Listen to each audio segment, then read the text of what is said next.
பிரியாணி குழையாமல் வர நமக்கு தெரிய வேண்டியது ஒரே ஒரு சின்ன டிப் தான். ஆனால் அந்த இது தெரியாமல் நான் இவ்வளோ நாளாக இந்த அளவுக்கு இது பொங்கலா இல்லை பிரியாணியான்ற அளவுக்கு பிரியாணியை செஞ்சேன்னு நினைக்கும்போது எனக்கே ஒரு மாதிரியாக தான் இருக்குது. ஏன்னா இருக்கிறதுலே ரொம்ப ரொம்ப ஈஸியான ரெசிபின்னா அது பிரியாணி தான். ரொம்ப சிம்பிளாக ஈஸியாக யோசிக்காமல் டக்குன்னு செஞ்சிடலாம்.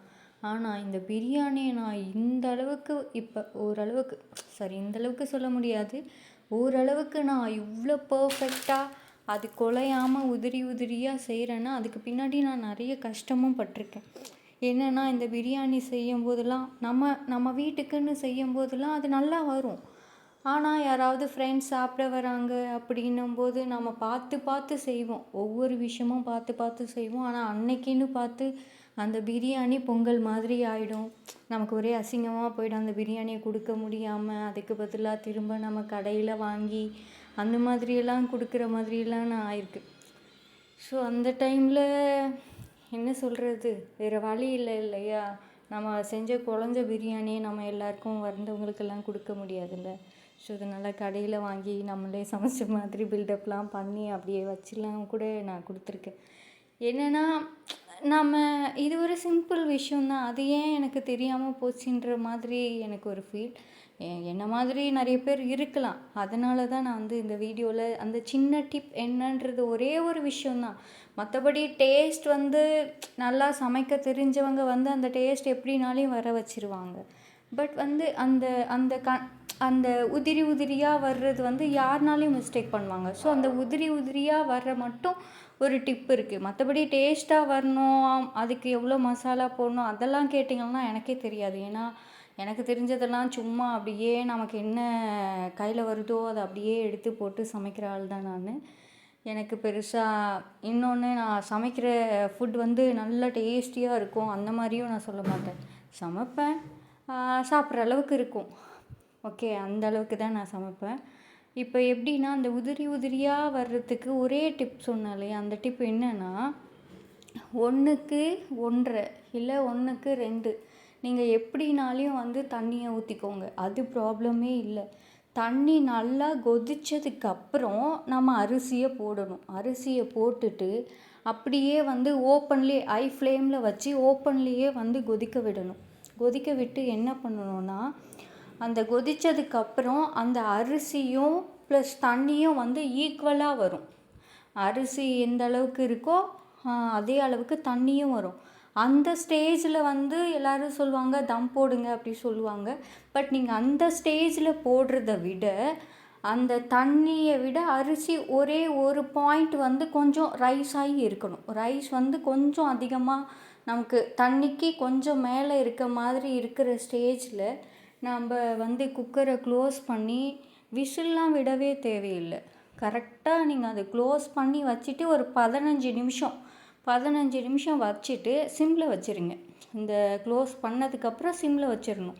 சிம்மில் வச்சுட்டு ஒரு 15 நிமிஷம் விட்டுட்டு ஆஃப் பண்ணிவிட்டு அதுக்கப்புறம் ஒரு 15 நிமிஷம் ரெஸ்ட்டில் விட்டுறணும். ரெஸ்ட்டில் விட்டுட்டு 15 நிமிஷம் கழித்து நம்ம எடுத்தோன்னா கண்டிப்பாக யார் செஞ்சாலும் சரி பிரியாணி செய்ய தெரிஞ்சவங்களும் சரி தெரியாதவங்களும் சரி டேஸ்ட்டாக சமைக்கிறீங்களா டேஸ்ட்டாக சமைக்கலையா இதெல்லாம் இங்கே மேட்டரே இல்லை. நமக்கு பிரியாணி உதிரி உதிரியாக வரணுன்னா ஒரே ஒரு டிப் இதுதான். இதை நீங்கள் ட்ரை பண்ணி பாருங்கள். கண்டிப்பாக யாராக இருந்தாலும் சொல்கிறேன், அந்த பிரியாணி பொங்கல் ஆகிற இதுவே இருக்காது.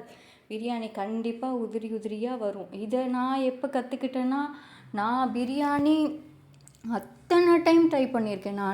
நான் சொல்கிறது கவுண்ட் பண்ணவே முடியாது, அத்தனை டைம் ட்ரை பண்ணியிருக்கேன்.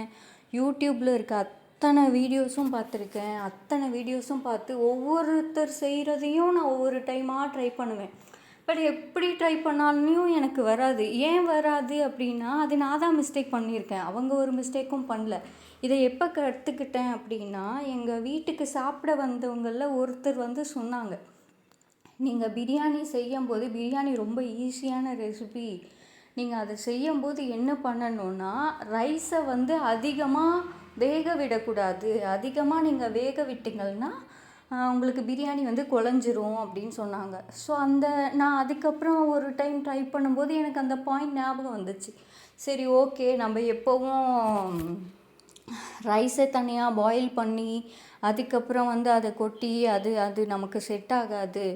ஏன் செட் ஆகாதுன்னா, எல்லா வீடியோஸ்லேயும் நமக்கு என்ன சொல்கிறாங்க, பாயில் பண்ண ரைஸை 50% வெந்ததுக்கப்புறம் எடுத்து நீங்கள் வந்து இதில் போட்டு அதுக்கப்புறம் தண்ணியும் அரிசியும் ஈக்குவல் ஆனதுக்கப்புறம் நீங்கள் வந்து தம் போட சொல்கிறாங்க. அந்த 50% வெந்திருந்தால் எந்த ஸ்டேஜில் இருக்கும் அப்படின்றது நமக்கு தெரியணும்ல. தெரிஞ்சால் தானே அந்த மாதிரி பண்ண முடியும். அது எனக்கு தெரியல.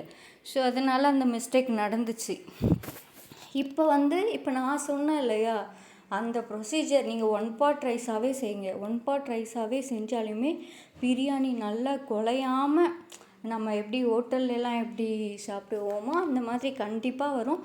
ஆனால் டேஸ்ட்டுக்கு உங்களுக்கு என்னென்ன மசாலா எவ்வளோ போடணும் அப்படின்றத நீங்கள் மற்ற ஒரு நல்ல வீடியோஸில் பார்த்து கற்றுக்கோங்க.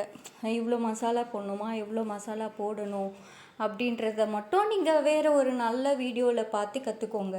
ஆனால் உதிரியாக வர நான் சொன்ன ஒன்றை மட்டும் ட்ரை பண்ணி பாருங்கள். ஏன்னா அது நான் ட்ரை பண்ணதுக்கப்புறம் இப்போ வரைக்கும் எனக்கு பிரியாணி குழஞ்சதே இல்லை. டேஸ்ட்டு நார்மல் தான், பட் அந்த பிரியாணி இது வரைக்கும் எனக்கு நான் அந்த டிப் ஃபாலோ பண்ணதுக்கப்புறம் எனக்கு பிரியாணி வந்து குழஞ்சதே இல்லை. ஸோ அதை நான் வந்து எல்லாருக்கும் சொல்லணும்னு நினச்சேன். அதனால தான் இந்த வீடியோ போட்டிருக்கேன். சப்போஸ் நீங்கள் ட்ரை பண்ணி பார்த்து உங்களுக்கும் குலையாமல் வந்துச்சுன்னா எனக்கு வந்து கமெண்டில் சொல்லுங்கள். Okay, thank you.